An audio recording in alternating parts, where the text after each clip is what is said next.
Pessoal, muito boa noite a todos que estão aqui, Salão de Estudos, Centro Espírita Vinhas do Senhor, aqui em Pouso Alegre, a todos que nos acompanham através das redes sociais. Tenho certeza que também estão conosco aqui presentes. Aproveitando a ocasião em que o preparo já foi feito através das palavras iniciais, é sempre muito importante realizarmos aqueles instantes em que o nosso pensamento se concentra em algo superior a nós. Frequentemente, utilizamos a nossa capacidade de pensar e de desejar focada nas coisas materiais da existência. Algumas realmente relevantes, outras nem tanto. E frequentemente olvidamos a necessidade de focarmos o pensar e o sentir naquilo que é superior a nós. Os momentos de prece sutilizam as nossas vibrações. Com isso possibilitam que nosso campo receptor mental se torne afeito às orientações provenientes dos nossos amigos da luz. Com isso, nós ganhamos conceitos mais elevados para o nosso campo mental. Nós obtemos informações mais acertadas acerca do nosso proceder na vida. Nós somos orientados a respeito deste ou daquele assunto. Sem contar que o banho de vibrações positivas funcionam como isso mesmo, uma verdadeira limpeza, não do corpo, mas da nossa contraparte espiritual, facilitando o afastar daquelas energias mais densas que nos acompanham a intimidade psicossomática desde há muito. Possamos compreender o valor desses momentos da prece, agradecendo a Deus a oportunidade do aprendizado superior. Qual é o aprendizado que o Espiritismo nos traz? Para que, assim, bem ofertados de conhecimento superior, possamos utilizá-lo na aplicação das nossas atitudes, das maiores às mais simples da nossa existência. O crescimento espiritual deve ser sempre o nosso foco, hoje e sempre, que assim seja. Pessoal, capítulo de número 13, Convocação familiar. Vocês estão lembrados daquilo que aconteceu na semana anterior e que nós comentamos aqui. A libertação de um processo obsessivo cujo alvo era Jorge, filho de Saldanha, o qual era o obsessor principal de Margarida. Nós vimos que Gúbio fez todo um trabalho de libertação, ajudando inclusive as duas mulheres que estavam vinculadas a Jorge, magneticamente vinculadas. Vimos que esse gesto do amor, do auxílio, tocou tremendamente Saldanha, o obsessor mor de Margarida. E que a partir daquele instante, ele se viu visceralmente renovado nas suas intenções e nas suas atitudes frente ao caso Margarida. Então nós vamos começar o capítulo 13 com a volta de Gúbio, André, Eloy e Saldanha à casa de Margarida. Não para que eles ali agissem diretamente na moça, que ainda estava sob vigoroso processo obsessivo, mas para que houvesse uma conversa com o pai de Margarida, um juiz de direito, que foi, aliás, o juiz do caso Jorge, que foi o indivíduo que condenou Jorge à prisão e que facultou todo um processo de desgraças que aconteceram na vida de Jorge. Nós sabemos o porquê, mais para frente nós iremos saber, com Gúbio nos contando por que Jorge teve que passar por uma humilhação como aquela, já que na presente existência ele era inocente do crime que lhe foi atribuído. A explicação estava em vidas passadas, em vidas anteriores. Então chegaram na casa de Margarida. Mas não iam na casa do juiz? Margarida e o esposo dela, Gabriel, moravam numa grande mansão. Eles ocupavam um aposento daquela mansão. Quem morava ali era o dono, o chefão da casa, era o juiz, pai de Margarida. É o que André Luiz nos conta aqui, ó. O magistrado residia com os parentes na ala central do vasto edifício, de que Gabriel e a esposa usavam pequena dependência. Chegaram lá e aí Gúbio propôs, olha, vamos reunir o pessoal aqui para poder conversar com a gente. Especificamente o juiz, obviamente desdobrado pelo sono físico, e também a filha de Jorge, chamada Lia, que trabalhava como empregada doméstica naquele lar. Podemos recordar o fato de que, por uma inexplicável razão, o juiz acolheu a filha de Jorge na sua própria residência, a fim de que ela trabalhasse ali. Nós vimos que foi o próprio Saldanha quem havia pressionado ele fora do corpo físico para que essa coisa acontecesse. O juiz, para ele, era inexplicável o porquê que ele havia acolhido a filha daquele indivíduo que ele havia julgado culpado de um crime que, na verdade, ele não havia cometido. Então, o Gúbio queria fazer uma reunião. Quem participaria dessa reunião? O juiz, fora do corpo, a filha de Jorge, fora do corpo, o próprio Jorge, fora do corpo. Então, os três encarnados, desdobrados pelo sono físico, iam ter uma conversinha com Gúbio, né? E Gúbio fala, a noite é propícia, está todo mundo dormindo, já atravessamos os primeiros minutos da madrugada. Então, fica aí uma lição para a gente. Olha quanta coisa acontece enquanto o nosso corpo físico está dormindo. Quantas coisas positivas nós podemos fazer. Quantas lições benéficas podem nos ser ministradas quando o nosso corpo de carne descansa, mas nós, espíritos, estamos semi-libertos dele. Basta nós termos o pensamento positivo e as tendências positivas, os desejos positivos, que obviamente a espiritualidade superior, ela é chamada.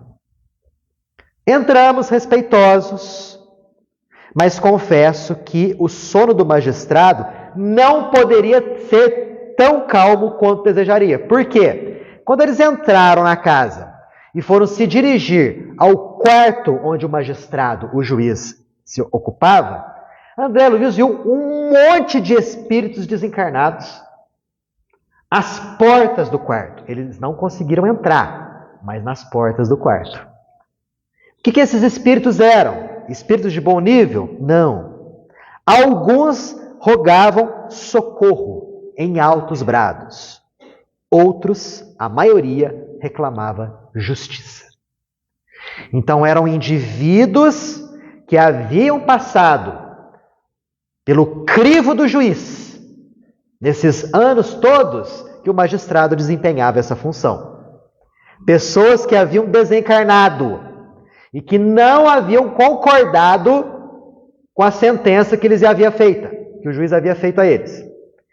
Saídos do corpo pela desencarnação, não foram para o plano espiritual superior, não foram ajudados porque não queriam, porque o foco mental deles era outro, se dirigiam à casa do juiz para cobrar justiça. A maioria. Outros queriam ajuda. A minoria. Daqui a pouco nós vamos compreender muito mais essa situação aí. Estavam quase para entrar no quarto do juiz quando André Luiz, Gúbio, Saldanha, Eloy viram um rapaz encarnado passar pelo corredor, passar por eles e descer para os aposentos inferiores. Quem que era esse rapaz? Esse rapaz chamava-se Alencar. Ele era também filho do juiz. E Saldanha cutuca o braço de Gúbio. Tá vendo esse rapaz aí? É ele quem está assediando a minha neta. Toda noite ele tenta obter aquilo que ele deseja. E até hoje ele não conseguiu, porque eu ajo com a brutalidade que me é característica. Então era um rapaz que queria se aproveitar sexualmente da empregada. O rapaz, o que era? Filho do dono da casa. Chamava-se Alencar. Existe toda uma trama do passado nisso aí, que no finalzinho desse capítulo, Gúbio nos explica. Gúbio, quando ouviu isso daí, falou para Saldanha, então vamos atrás dele. Foram atrás dele. O rapaz desceu as escadas e bateu numa porta, tentando forçar. Era o quarto onde a moça, Lia, estava dormindo. Foi ali que Saldanha falou, olha, só não aconteceu nada de mais sério com a minha neta, porque eu não deixei, né? Brutamontes que eu sou. Aí André Luiz percebeu o quanto que Saldanha havia se renovado intimamente. O tanto que ele já estava ali humilde, né? Enxergando a própria situação, a própria condição, inclusive. Mostrava compreensão e doçura nos gestos reverentes. Olha o que a ação de amor perpetrada por Gúbio fez no coração de Saldanha. Simplesmente ele ganhou o ex-obsessor, porque ali ele já não era mais obsessor, ganhou o ex-obsessor para ele. E Gúbio falou o seguinte, olha, você tem razão, Saldanha. Esse nosso amigo aí, que aliás, André Luiz comenta, havia bebido, efetivamente estava sendo possuído por forças degradantes. A gente precisa agir de uma maneira mais enérgica sobre ele. E aí Gúbio começou a dar uns passes nas pálpebras do rapaz, chamado Alencar. Ao cabo de alguns minutos, né, o rapaz sentiu-se meio cambaleante, né, meio que fechou os olhos e voltou para o quarto dele. Aí André Luiz até percebeu que Gúbio tinha ministrado algumas energias para deixar o rapaz meio doente por alguns dias, a fim de que ele pudesse pensar um pouquinho a respeito do que ele estava fazendo, né? Tomar tenência na vida. Até aqui, comentários? Perguntas? Observações? Então vamos continuar. Logo depois disso acontecer, aí sim entraram no quarto do juiz. Eram as primeiras horas da madrugada. Aí a gente pode estar pensando, né? O juiz já está dormindo, né? Depois de um dia duro de trabalho e tal. Que nada. Ele, um sujeito de mais de 60 anos de idade, né? Já bem amadurecido, estava deitado na sua cama e acordado. Acordado pensando na vida. Fazendo meditações a respeito da sua própria existência. Sobre o que ele falava? De onde que vinha essa insônia dele? Ele divagava a respeito dos reais valores da vida. O que realmente tem de valioso na existência? Por que ele não tinha paz espiritual? Porque a mesma paz que ele buscava quando tinha 15 anos de idade, ainda permanecia dentro dele, que já estava com mais de 60. Ele havia estudado, trabalhado, se casado, conseguido o título de magistrado, era um sujeito muito conhecido na cidade, reverenciado por ricos e por pobres. Havia ganhado prêmios, distinções, louvores vários. Inúmeras sentenças já haviam passado pelo seu crivo. Ele mesmo havia julgado casos dificílimos. Os lares de muitas pessoas foram afetadas pelas decisões dele. Até mesmo comunidades inteiras foram afetadas por decisões dele. Ou seja, materialmente falando, ele tinha tudo para ser um sujeito feliz. Um sujeito tranquilo, realizado, pleno de bem com a vida. Mas Não tinha nada disso. Até mesmo sentia fome de amizades. Mas ele não podia confiar muito nas pessoas, porque ele era esperto. Ele sabia que muitas pessoas se achegavam a ele por conta do dinheiro que ele tinha e por conta da posição social que ele ocupava. Ele tinha fome de Deus, buscava Deus, mas ele não tinha religião nenhuma, porque ele olhava as religiões todas e via que muitas delas eram dogmáticas, coisa que ele não aceitava. Muitas delas lutavam buscando a primazia da verdade. Na ciência, ele também não tinha o conforto que precisava, porque a ciência, ou melhor dizendo, os cientistas, inúmeros deles, a maioria, eram materialistas, negativistas. E ele pensava o seguinte: não é possível que a vida é só isso.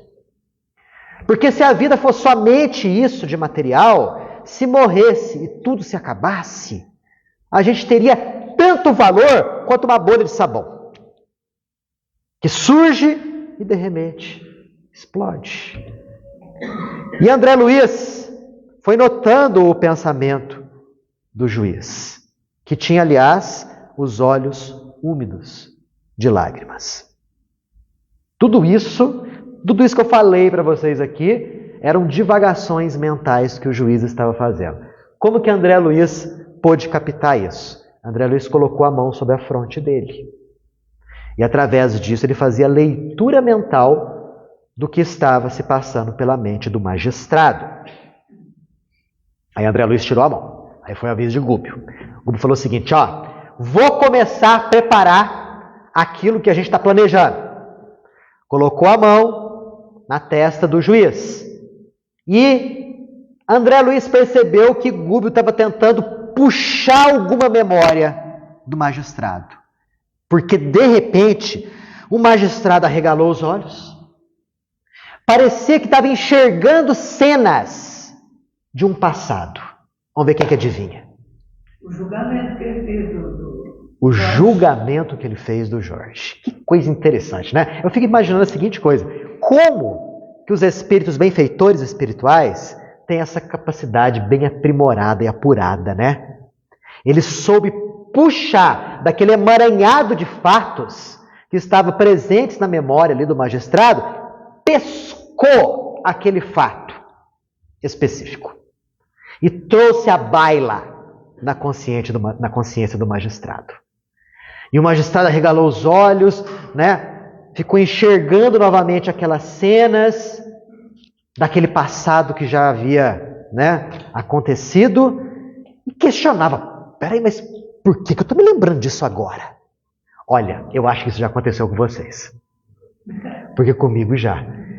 De repente vem na nossa mente um fato que já estava esquecido há muito tempo. E vem na nossa memória. Aí você fala assim: nossa, por que eu estou me lembrando disso agora?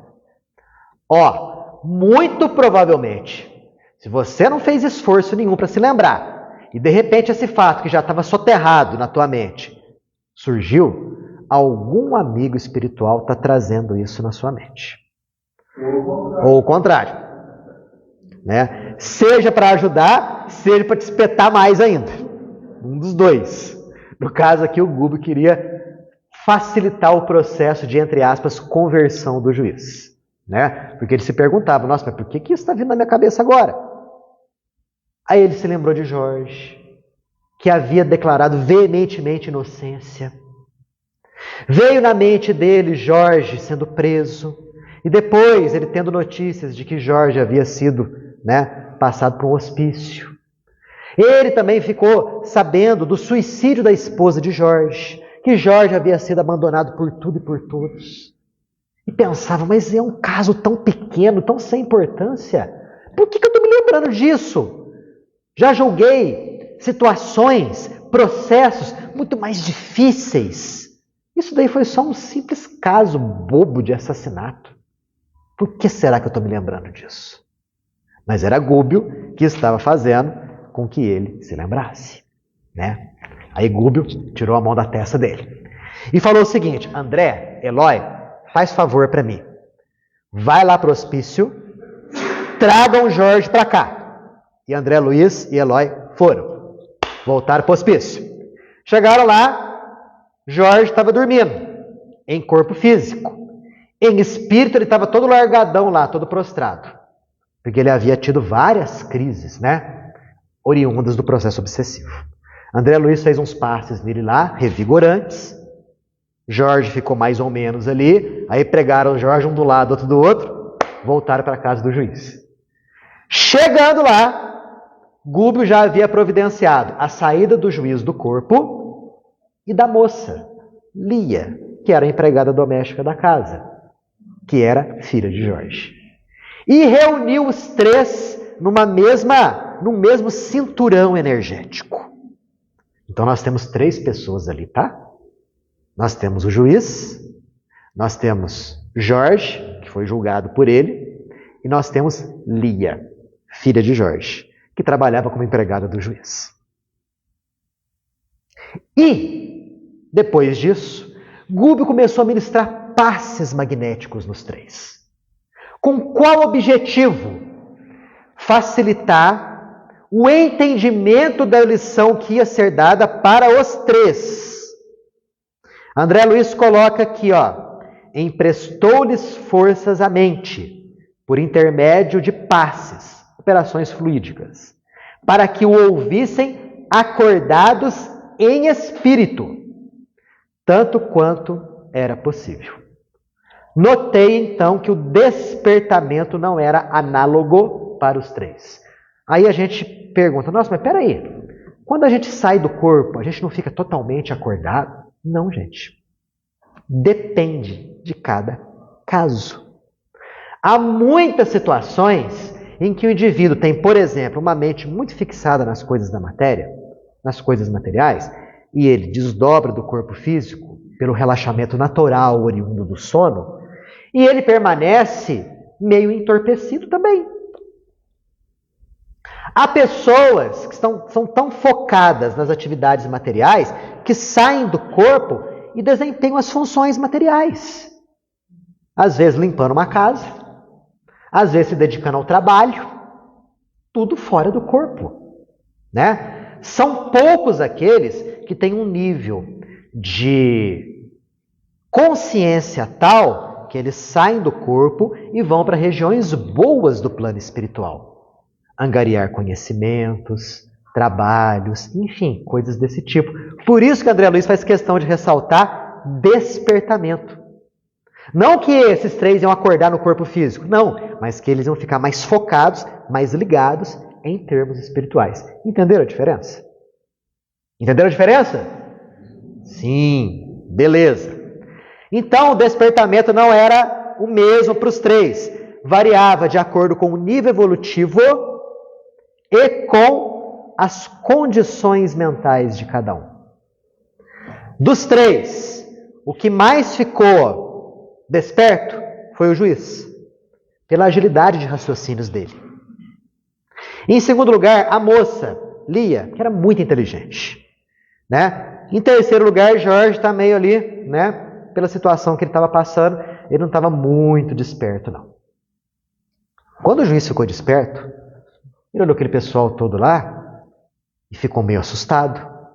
Onde estamos? Onde estamos? O que está acontecendo? Ninguém respondeu nada. Gúbio entrou em prece. Entrou em prece e André Luiz viu aquela cena que ele já havia visto lá no hospício, de um foco de luz acender no peito de Gúbio e da fronte dele. Coração e mente. André até fala que, dando-nos a entender que o sentimento e a razão se achavam nele irmanados em claridade celeste. Então, o Gúbio era aquele sujeito que já havia progredido muito no campo intelectual, mas também havia progredido muito no campo dos sentimentos. Que, aliás, é uma coisa que a gente tem que fazer, porque o nosso progresso espiritual tem que ser nos 2 campos. Campo intelecto, campo moral. Perguntas? Comentários? Depois dessa prece, aí Gúbio começou a falar. Falou assim: juiz, presta bem atenção. Uma casa não é só um conjunto de corpos que vivem ali e que vão envelhecendo com o tempo. Mas é um ninho de almas. E nós podemos nos entender em espírito quando o corpo dorme. Então, Gúbio começou a falar para ele a respeito da parte espiritual. Dizendo, inclusive, o seguinte: meu amigo, o nosso objetivo na vida é o aprimoramento espiritual.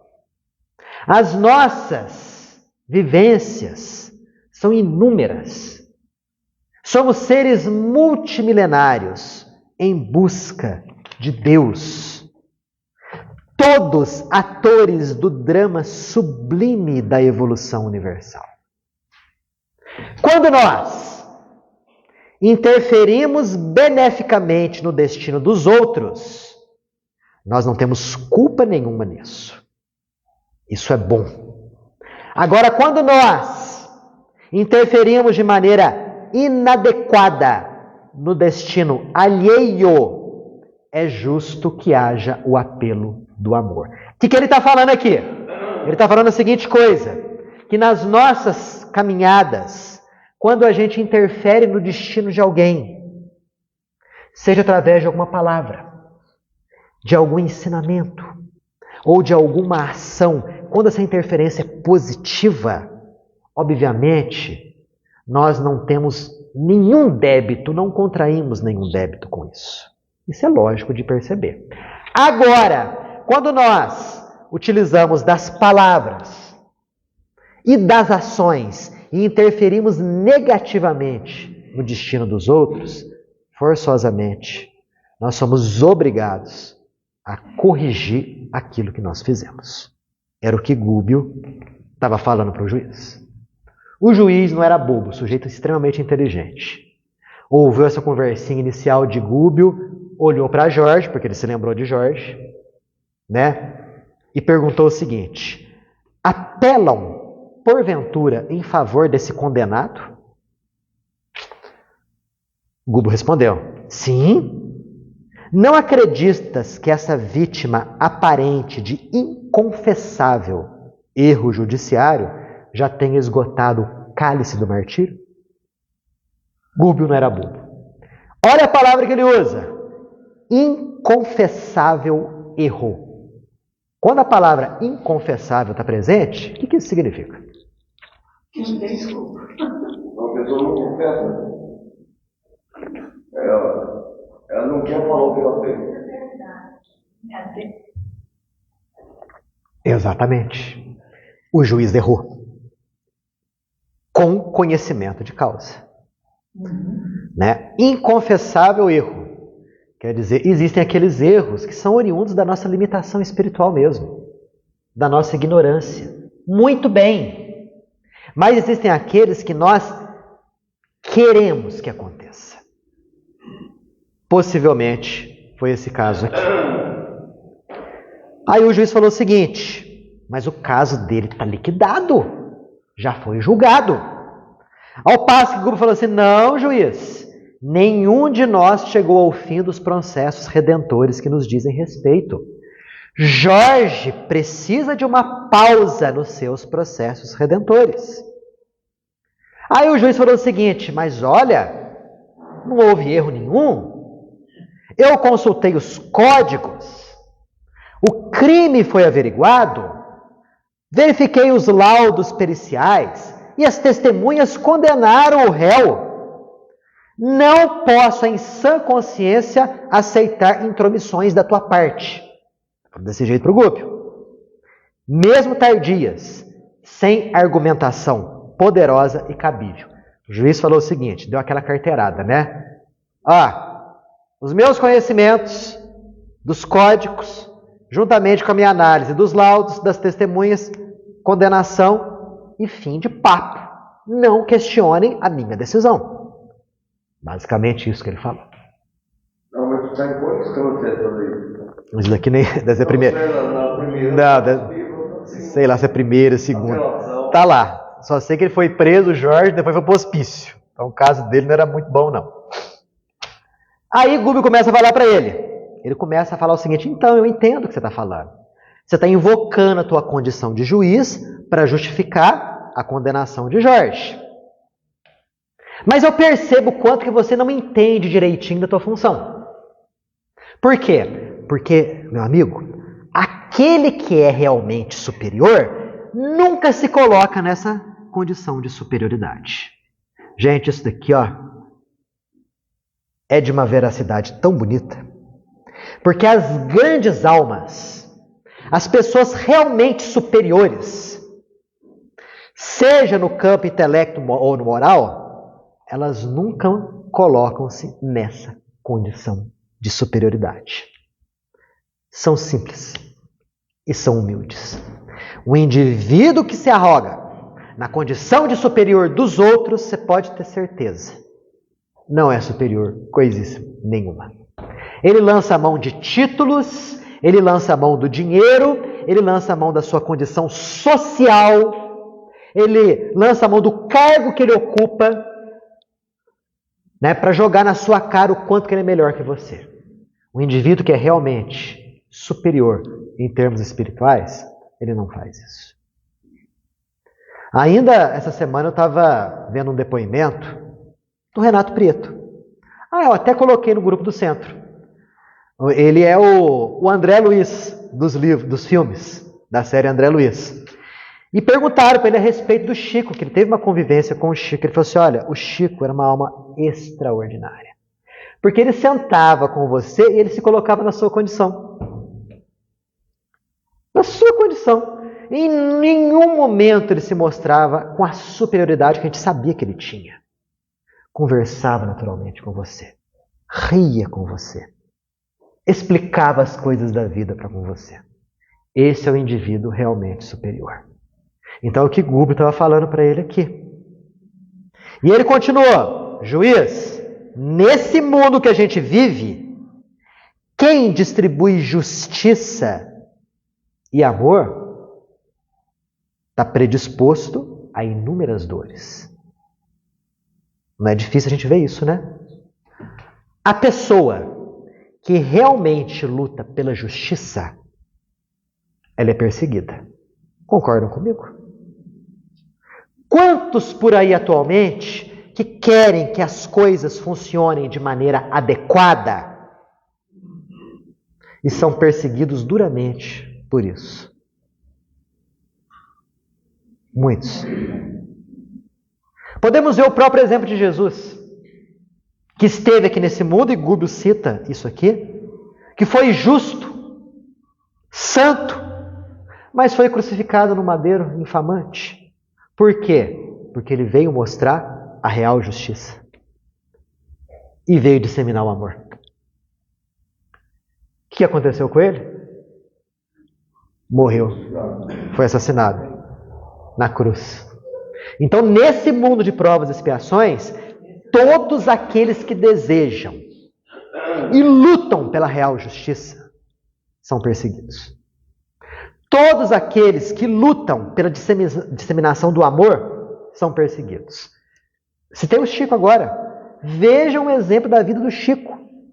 O quanto que ele sofreu perseguições até mesmo do movimento espírita. Até do movimento espírita.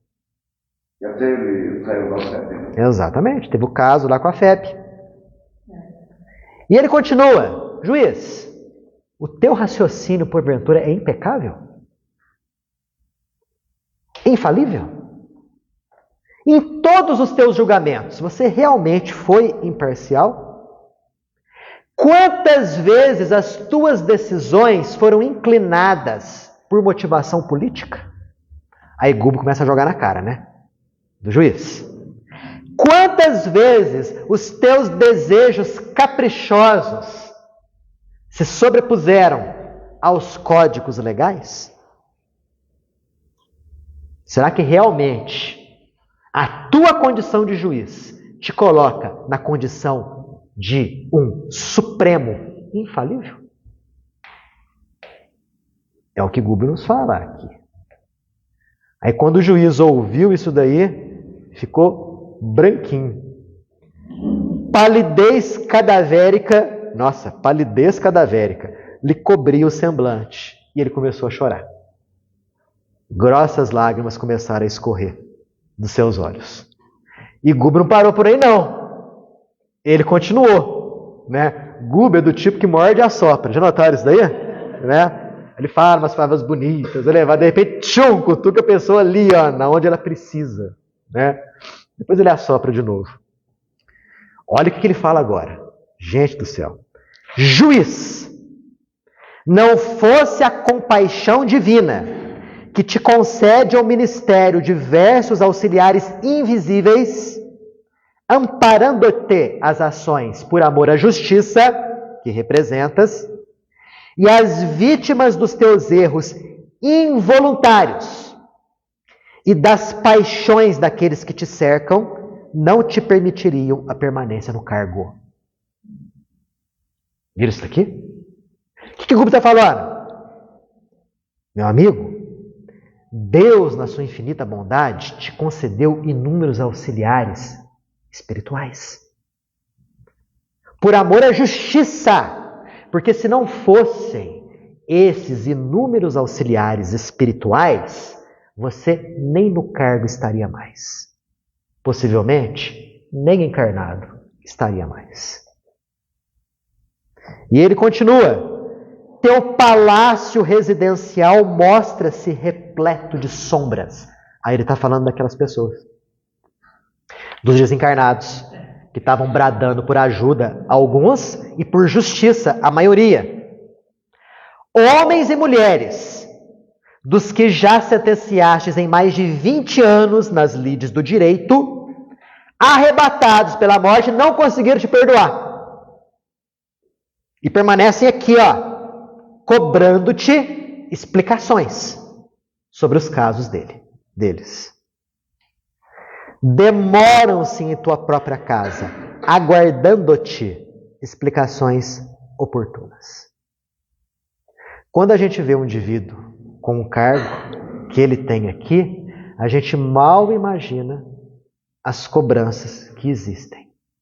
E o quanto a tarefa é difícil, delicada de ser levada a efeito. Não é verdade? Às vezes a gente olha só o lado material da situação. Gubo está nos mostrando aqui a contraparte espiritual. E ele fala: missionário da lei, sem hábitos de prece e meditação, que são os únicos recursos que poderiam abreviar essa situação, grandes surpresas te reserva o transe final do corpo. O que Gubo está falando aqui? Você, na tua condição de sacerdote da lei, você que não faz as suas preces e que não tem o hábito da meditação superior, olha só o que te aguarda depois da morte. Ei, gente, os tempos que nós estamos vivendo. Quantos indivíduos que se encontram numa situação de magistratura como esse nosso amigo aqui? Se eles soubessem, talvez da multidão de sombras que estão torcendo para ele chegar do outro lado, que os cercam, que os assediam e que estão só esperando eles desencarnarem, eu tenho certeza que eles mudariam em muito as decisões que eles tomam. Não dá para acreditar. Não só de desencarnados, mas de encarnados também. Há aqueles, em verdade, que são verdadeiros sacerdotes do direito. Existe. Graças a Deus que existe. Mas existe outros tantos que se encontram em situação pior que esse juiz. Porque pelo menos o juiz, vocês lembram da meditação dele? Meditando sobre o real valor da vida, né? Do porquê que ele não se sentia feliz, né? Ele tinha tanta coisa, tinha tudo, tinha dinheiro, tinha projeção social, blá, blá, blá, blá. Mas porque ele se sentia infeliz. Quer dizer, ele já estava despertando para a realidade espiritual. E quantos não estão? Quantos não estão despertando para a realidade espiritual? Estão aí, ó, usando a condição do cargo que ocupam para disseminar a injustiça sob a capa da justiça. Que Montesquieu já disse isso certa vez, que não existe injustiça maior do que aquela que é perpetrada sob o manto da justiça. Quando esse pessoal despertar, vai ser difícil para eles. E muito. 50% dos juízes acham que são Deus. E os outros 50% têm certeza. Tem muita gente boa por aí, não é bem assim. Foi aqui em Bolonha, 25 anos. Foi uma pessoa fantástica. Todos que conheceram ele na época sempre viram que ele nunca foi injusto. Assim, conscientemente injusto. Conscientemente injusto. Sempre foi bom. Tanto é que ele aposentou como juiz, ele advoga, mas ele costuma cobrar mais barato daquele pessoal que não tem condições de ajudar a pessoa pobre. Tá vendo? Então, há casos como esse, que são vários. Eu tenho certeza que existem vários casos como esse aí. Estamos falando do outro lado da questão. E esse juiz aqui não está tão ruinzinho não, né? Não está tão ruinzinho não, pelas elucubrações mentais dele, né? Aí, depois disso tudo, aí o juiz realmente desabou, né? Toda aquela banca que ele estava colocando foi deitada por terra. Benfeitor ou vingador, me ensina o caminho. O que eu posso fazer em benefício desse condenado? Né? O Gubo mais uma vez ganhou. Né? Já tinha ganhado Saldanha, agora ganhou o juiz. Olha, o Gubo responde: você vai facilitar a revisão do processo e vai restituir a ele a liberdade. Puxa, desse jeito. Né? Então ele é inocente? E Gubo fala: ninguém sofre sem necessidade no universo. Até mesmo aqueles que estão sofrendo por um erro cometido por outros, eles estão pagando alguma coisa de um passado remoto. Era o caso de Jorge. Nós vamos entender o que Jorge fez no passado que o levou a essa condição de ser condenado de maneira injusta, inocente. Então a sabedoria divina é tão grande, que ela se aproveita inclusive dos nossos erros para promover a justiça.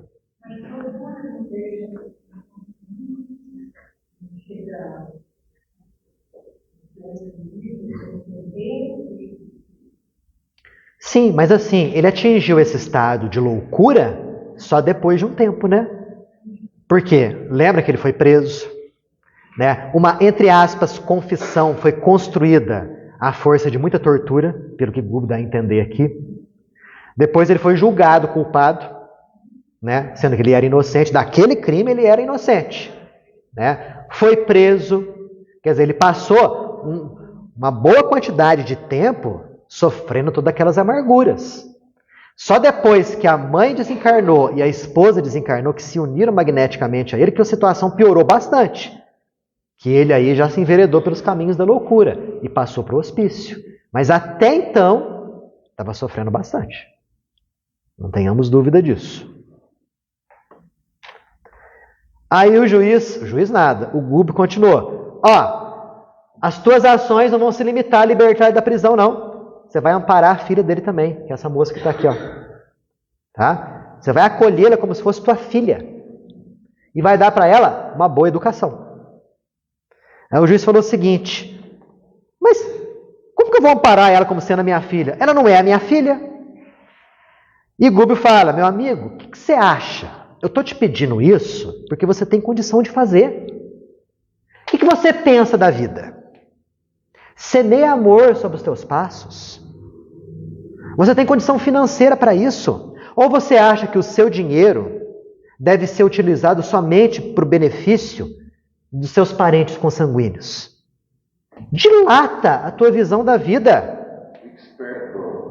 Acorda para a existência. Aprende a amar. Né? Aí ele fala uma coisa bonita. Na terra, a justiça abre tribunais para examinar o crime. E se especializa na identificação do mal. E é mesmo, né? Aqui é a identificação do mal. Porém, no céu, a harmonia aprecia-nos a bondade e a virtude, consagrando-nos a exaltação do bem. Então, enquanto que aqui na Terra a gente está na base daquela justiça, que aliás, né, não está muito longe daquela justiça do Gregório, não. Nos planos espirituais superiores, qual que é o foco? O bem feito, o amor desenvolvido. Por isso que se fala, que Jesus fala, não acumuleis, como é que é mesmo? Tesouros, aonde? Na terra. E o ladrão rouba. Acumulai tesouros no céu. O que são os tesouros no céu? Os tesouros no céu é a prática do bem. Ele já havia nos alertado disso há 2000 anos atrás. Então, que nós devêssemos utilizar os nossos recursos, inclusive os recursos materiais, para amparar aqueles que estão em situação pior, inferior à nossa. Aí o juiz fala, tá bom, mas o que eu faço? Como que eu vou agir? Olha o que Gubi nos fala para ele e fala para a gente também. Amanhã você vai acordar, só que você não vai se lembrar da nossa conversa, não. Integralmente, não. Por quê? Porque o cérebro físico é um instrumento delicado. Ele não suporta a carga de 2 vidas. Como assim 2 vidas? Não entendi. A vida dentro do corpo e a vida fora do corpo. Deixa eu perguntar para vocês. Alguém aqui sabe exatamente o que fez fora do corpo na noite passada? Tudo aquilo que... Ninguém sabe. Né? Às vezes, esporadicamente, nós temos sonhos lúcidos. Sonhos em que você sente que você está vivendo aquela situação. Em alguns casos, a pessoa vai mais além. A pessoa sabe que está fora do corpo. Sabe que está sonhando. Mas são casos assim, esporádicos. Por que isso não é frequente? O cérebro nosso, embora delicado, ele é pesadão. É um cérebro físico, material. Ele só suporta a carga da vida material. As lembranças espirituais, não. Mas, alguém está pensando, poxa, mas então o que está valendo a conversa com o Gubi? Não vai lembrar nada? O Gubi fala, a intuição, contudo, que é o disco milagroso da consciência, vai funcionar livremente, retransmitindo-te as sugestões dessa hora. Chegado esse momento, faça. Vai e faz. Não fique hesitante. O raciocínio vulgar luta contra o sentimento renovador, turvando-lhe a corrente límpida, com receio de ingratidão ou ruinosa obediência aos preconceitos. Que coisa bonita que ele fala aqui. Quando tiverdes o impulso de fazer o bem, faz o bem sem pensar muito. Sem cálculo. Porque senão o que a gente começa a fazer? Né? Tem lá um mendigo na rua, te pede alguma coisa para comer. O primeiro movimento teu qual que é? Vou dar alguma coisa para ele comer. Aí dali a pouco vem raciocínio. Mas será? Olha só o trabalho, né? Esse cara forte aí. Bem que podia trabalhar também, né? Se eu der essa comida para ele, será que ele não vai vender para comprar crack, não? Né? Aí a gente começa a pensar. Então, às vezes, o nosso raciocínio turva o nosso sentimento. Fazer o bem sem olhar quem. Agora, quando chega uma pessoa para você e fala o seguinte, olha, me dá um dinheiro aí que eu vou comprar pinga. Aí eu já não dou mesmo. Porque eu sei que ele vai fazer aquilo para poder se embebedar. Aí não. Aí eu particularmente não faço. Não sei se eu estou certo, não sei se eu estou errado. Mas eu não faço. Né? Pelo menos foi sincero, né? Pelo menos foi. O juiz sabia das intenções da lei. Não sei. Não sei se mais para frente fala isso daqui. Mas vai acontecer uma coisinha aí que Gubi vai falar. Né? O Gubi vai arrematar o assunto na semana que vem. Na semana que vem o Gubi vai arrematar o assunto para a gente. Né? Mas é interessante como que acontece a orientação fora do corpo. Se nós orássemos com maior compunção, se nós realmente desejássemos a melhoria espiritual nossa, se nós pedíssemos realmente ensinamento para a solução dos grandes enigmas da nossa vida, se nós abríssemos o nosso campo mental e os nossos sentimentos, os nossos mentores teriam uma imensa facilidade em nos ajudar. Eles só não nos ajudam mais porque a gente não permite a ajuda deles. Essa é a grande realidade. Né?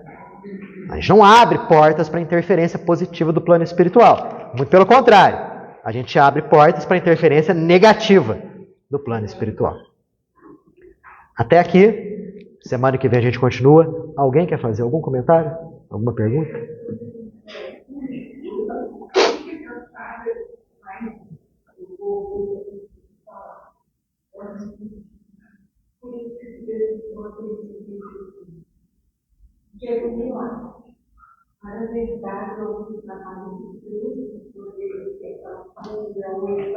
Sim, sim, exatamente, exatamente.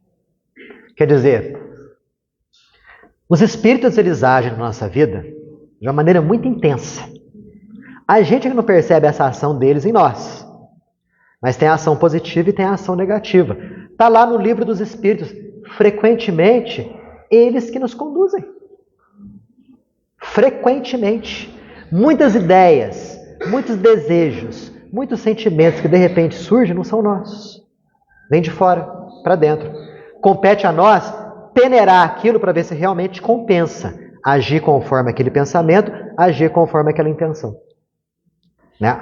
No fundo, no final das contas, a escolha é sempre nossa. Sempre nossa.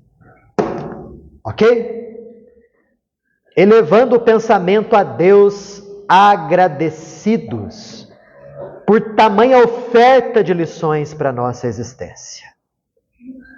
Que saibamos verificar os benefícios dessa hora e pegar esses ensinamentos e aplicá-los com veemência no trato das coisas da nossa vida. Mesmo que erremos, o desejo de melhorar, de acertar, de progredir, nos será tal qual um farol que irá nos conduzir cada vez mais para o caminho reto da virtude e da paz. Que Deus nos abençoe, que assim seja.